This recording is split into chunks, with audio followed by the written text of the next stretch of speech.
If you're a 4A Division II fan, Graham, Texas is where you want to be. Brock versus the Steers, district championship on the line. And we're here to talk to the head coach of the Eagles. Hello, everybody. Terry Bennett here on the Brock Eagle Football Show, right here on S2S Sports, part of L4 Media, brought to you by Tommy Hayes Photography and Lazy S Hacienda. As Brock and Graham in the highly anticipated, basically all year long matchup finally is here. Week 10 of the season. Brock 8-0, Graham 7-1. Their one loss was to Springtown earlier in the year. And I'm going to tell you right now, after seeing Springtown a few weeks ago, that's the real deal team that people are sleeping on. As the Porcupines themselves, they've got a big game. It's a lot of big game matchups here in 4A in week 10. For 3A, it was last week. And, man, look at all the crazy scores of 3A. I think we're going to see some of that this week in 4A. But for this one, it's Graham, it's Brock, and as always, it's Coach Mathis, and we're going to talk to him. But first, we want to thank our sponsors, Tommy Hayes Photography. You can find him online at TommyHayesPhotography.com or on Instagram at Tommy_Hayes_photography. He does the best action shots. One of the things that I love when I get to go to a Brock game is to see Tommy, one of the nicest people and just a fun dude to talk football about, and he does such great work with his action shots, and not just football, all sports. So again, check him out. And then of course, Lazy S Hacienda. You can find them online at lazyeshacienda.com. A stunning, beautiful venue that is perfect for weddings, for bachelorette parties, for corporate lunches, for Super Bowl parties, for Christmas parties, any kind of thing, birthday parties, whatever you want to have a party or a get-together and you want it to be stylish and also in a venue that's sustainable and eco-friendly. Lazy S Hacienda is the place to go. If you're a Brock Booster Club or went to the Brock charity event earlier this year and was there, you saw how awesome it was. I really enjoyed my time there, and especially in the fall now with the temperatures turning, that is the place to be if you're going to be doing like an elopement or a destination wedding or, again, just a corporate event, a lunch, Super Bowl party. Check out lazyeshacienda.com. All right, we're going to take a break. When we come back, it's the head coach of the Brock Eagles, Billy Mathis, right here on the Brock Eagle Football Show on S2S Sports, part of L4 Media. Do you have a kid that plays sports? Are you yourself a weekend warrior? Then I'm going to tell you something. Check out NeuroGuardPlus.com. That's NEURO guardplus.com.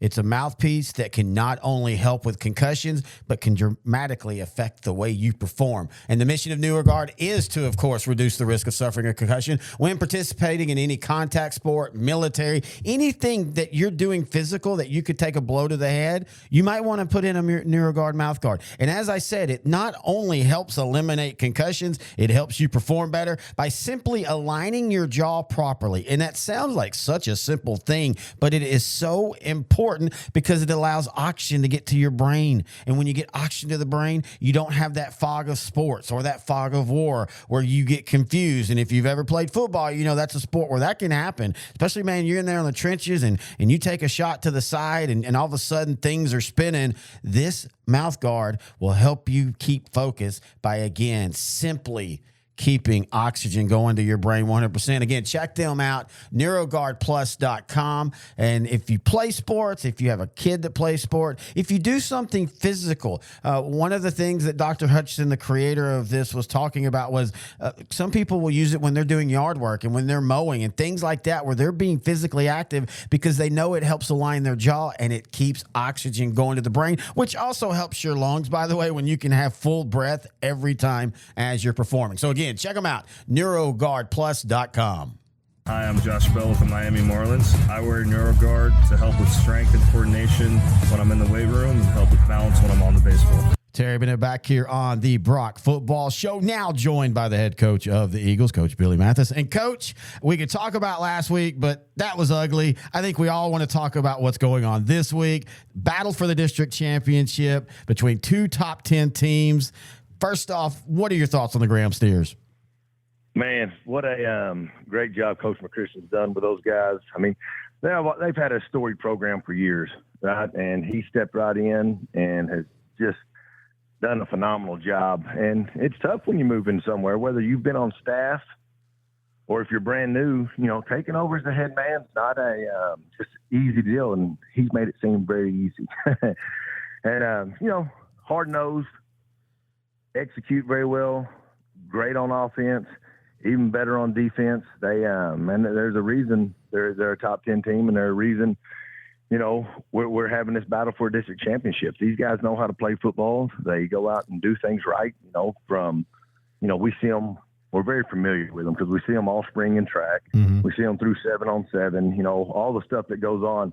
We're around each other a lot. And, they got great players. They got great community support. They just got they got that winning tradition. And when you have that, man, it just makes it even better. Well, you bring up a good point talking about, him being on staff and you were a different situation. You came in and you're bringing in guys and you have the expectations of what Brock had done before, but being the new guy, everybody's like, okay, you're going to do it your way. When you're on staff and become the head coach, sometimes that's a little harder because people are going, well, your old boss used to do it this way. Why are you changing it now? Yeah, you're 100% correct about that. And it is, the part of that of being on staff and taking over, you've got to put your stamp on it. And there's things that you saw whenever you were an assistant and you think, you know what, when I have my chance to do this, I'm going to do it this way. And that's his right. And, and I think everybody out there sees it and understands it and respects it. But at the same time, don't try to fix something that's not broke. And, a guy like him, he's very smart and he understands that stuff. So he's just built on the greatness that they have already in place.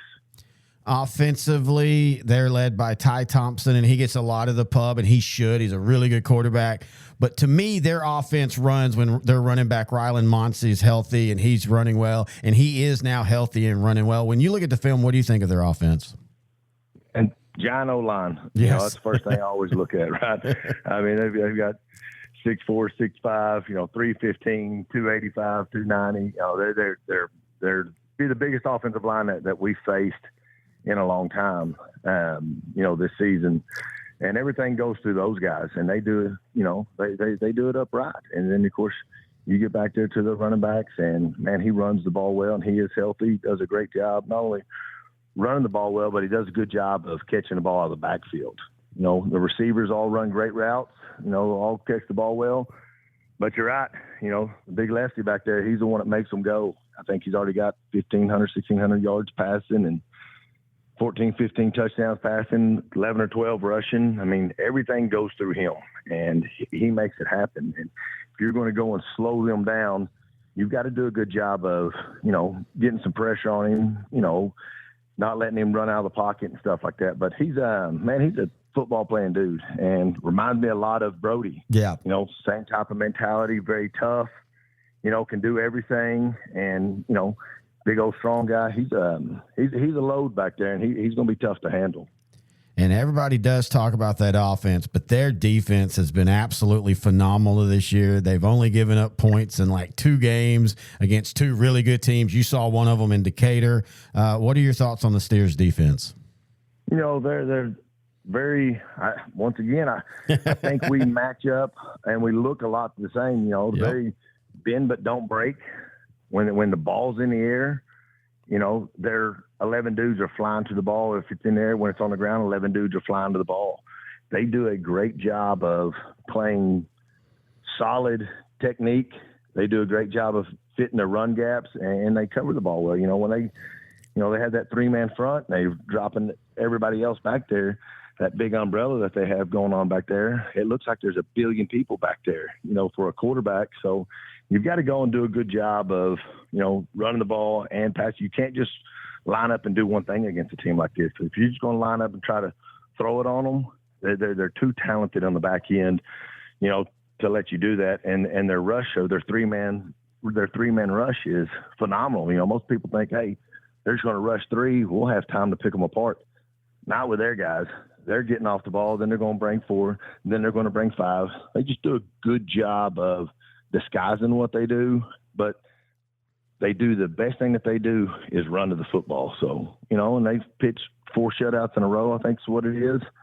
That's very impressive. It don't matter if you're playing teams that aren't good at all or you're playing good teams. So just 4 shutouts in a row, very impressive. And another broken record comment. Special teams, y'all are both pretty even there too. I mean, this is truly a matchup of two teams that, in my opinion, if you were rating across the board like you used to do in the paper where which team had the advantage, it would be neutral almost completely from offense, defense, and special teams.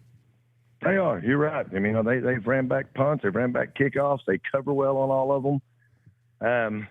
And this is why everybody loves football for matchups like this, right? You hear it all the time. People, you go and play teams and you win big and they're like, oh man, that was boring. We want, we want an exciting game. They're going to give us an opportunity to get an exciting game this week. So, two great teams battling it out, for the district championship. I'm excited for our guys, for us, if we win this game, it'll be, our first 4A district championship, something that Brock had never had before. We want to do that. We want to win them all. And, this game's huge to us to go have an opportunity to win a district championship. It's huge, not only the district championship, but just to win the game. Our guys are, we've had a great week of practice. It's been, a lot of good on good this week. You worry about going good on good, but you have to go out there and prepare. And you got to go hard, and you got to go tackle, and you got to tackle to the ground. And you got to do all those things that scare you as a coach. But if you want to truly be prepared for a game like Friday night, those are the things you have to do. And our kids have done a great job. Our scout team guys have done a great job. So it's been a fun week. As a coach, you get nervous about all this, then you sit back and think, you know what, man, how lucky are we to even be in this? Being in this game, right? To have an opportunity to win a district championship, to have an opportunity, to go to the playoffs. Because there's a lot of coaches out there who right now in this part of the season know that they've got 2 games left and that's it. Mm-hmm. They have zero chance of winning a district championship. So you try to, sit back and look at it from, above and say, you know what, let's be thankful about this opportunity and try to put that in the kids' heads. Hey, be thankful about this and go out there and play loose. Go out there and play fast. Go out there and, go do what you've been working to do. And that's to go out there and to win it all and leave it all out there on the field. Here at L4 Media, we talk high school football, 4A, 3A, and 2A in Texas. We talk East Texas sports. We talk NFL, guy talk, movie and booze. We also talk wrestling and so much more. And you can see it all on our YouTube channel at L4 Media Company. Like and subscribe. As always, we want to thank the head coach, Coach Mathis, for joining us. Feels like a playoff game, doesn't it? Also kind of feels like this might be a game we see again. Now, saying that, 4A Division II Region 1 is pretty solid this year. You got Seminole. Look at Benbrook. They've got Glen Rose this game in District 4. So this game kind of matters if you're, a District 3 fan and you're kind of looking at, who they're going to play in the playoffs. District 1 and 2 play each other. District 3 and 4 play each other in the first round. And the way it lines up, you're going to, if you're Brock Graham, you're going to get 3 or 4. And so the Benbrook Dunbar game the Benbrook Glen Rose game might not matter directly, but it could matter in a few weeks. And I'm going to tell you what, this is not your grandpa's, your dad's, or even my Ben Brooks. This is a different Ben Brook team. And we're going to see this week if that means anything. Glen Rose has been just perpetually beat up all year long. And they had the 2 tough losses back to back. Oddly enough, they lose their starting quarterback in those games or for those games, and they end up losing 49-42 and 71-50. That's just how that weird thing works sometimes, where it's not just how good he plays, but how he dictates the offense and how the offense stays on the field and things like that. Now, since then, they've won 3 in a row, but they had to outlast Godley the first district game 45-35. Now, and Godley's solid. Don't get me wrong. Godley's 4-2 on the year. Their 2 losses in district are to Glen Rose and to Benbrook back-to-back weeks. And to be fair, that was by 14 combined points. And so, that's a third-place team. It's going to be interesting to play in that first round. Now, I think Graham and Brock would both be heavily favored, but I'm just saying it's not a normal, easy third-round team. You still got Dunbar kind of hanging around. So 4A Division II will be interesting when it comes that way for how it lines up 1 through 4. But let's go back to Graham and Brock. And what started that line was, I think there's a good chance these two teams play each other again. I'm curious to see if there's any of the, hey, we don't want to go too far into the playbook this week because we're going to see them in a couple weeks. And then also, you look at like Columbus and Hitchcock in 3-8 last week. Those two teams, and I keep referencing this because it seems like every coach's show I have this week, it's the two top teams in district playing each other. And I, the thing I'm worried about is those two teams played a great game, went to overtime. You saw so many just dips and high points for both teams. Both teams multiple times, it looked like they were out of it only to get back into it. But the problem is they went at it so hard, and they're blood rivals, and they're playing for district, that they hurt each other physically. Hitchcock loses their quarterback for the rest of the year. Columbus loses their star running back / wide receiver / everything for at least the next couple weeks. Now, they should survive that, but both teams are walking wounded now from that. And so I wonder with some of these coaches, does that kind of thing pop into their mind? Do they think about that when it comes to these type of games? Either way, we're going to be in Graham, Texas. The whole L4 crew will be, of course. We shoot and record shows for both teams. And then Grant and I, each week we choose a 4A, 3A, or 2A game to go to. We've chose this one. The rumors that it's partially because we get to go to Mary's is, yes, that's true. But we're also getting to hang out with the L4 crew, and we're also getting to see some really great football. So if you see us there, I'll be in the blue L4 T-shirt. I'll be wearing my hat that has the Lone Star. I have a beard. Say hi to me. I'll be around a lot of people that have L4 stuff on, so just come up and say hi to us. We would love to meet y'all or say hi to y'all again. I met a lot of y'all at the Brock event at the Lazy S Hacienda. In fact, check them out online, lazyeshacienda.com. And until next week, this has been the Brock Eagle Football Show on S2S Sports, part of L4 Media.